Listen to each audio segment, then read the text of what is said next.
RRB ALP selection process అనేది మొత్తం 5 స్టేజెస్లో జరుగుతుంది. మొదటిది CBT1. CBT1లో arithmetic, reasoning, general science, current affairs మీద ఉంటాయి.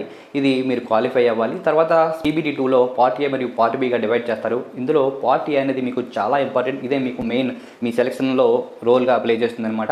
ఇందులో మీకు ఎంత స్కోర్ వస్తే మీరు సెలెక్ట్ అవ్వడానికి అంత అవకాశం ఉంటుంది. పార్ట్ బి అనేది మీరు ఏ ట్రేడ్ నుంచి ఏ బ్రాంచ్ నుంచి అప్లై చేసి ఉన్నారో మీ క్వాలిఫికేషన్ తగ్గట్టుగా మీకు బిట్స్ అయితే ఉంటాయి. ఇది జస్ట్ క్వాలిఫై అయితే అవ్వాలి, 35% మినిమం రావాలి.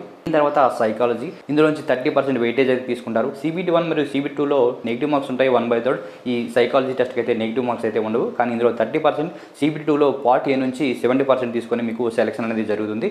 ఇవన్నీ అయిపోయిన తర్వాత డాక్యుమెంట్ వెరిఫికేషన్, ఇందులో మీ ఒరిజినల్ డాక్యుమెంట్స్ అన్నీ కూడా చూస్తారు. దీని తర్వాత ఫైనల్గా మెడికల్. ఈ మెడికల్లో మెడికల్ A1 ఉందా లేదా, ECG, BP, ఎక్స్రే, టెస్టికల్స్ ఇవన్నీ కూడా టెస్ట్ చేస్తారు. ఇవన్నీ అయిపోయిన తర్వాత మీరు సెలెక్ట్ అయితే మీకు జాయినింగ్ లెటర్ అనేది పంపిస్తారు.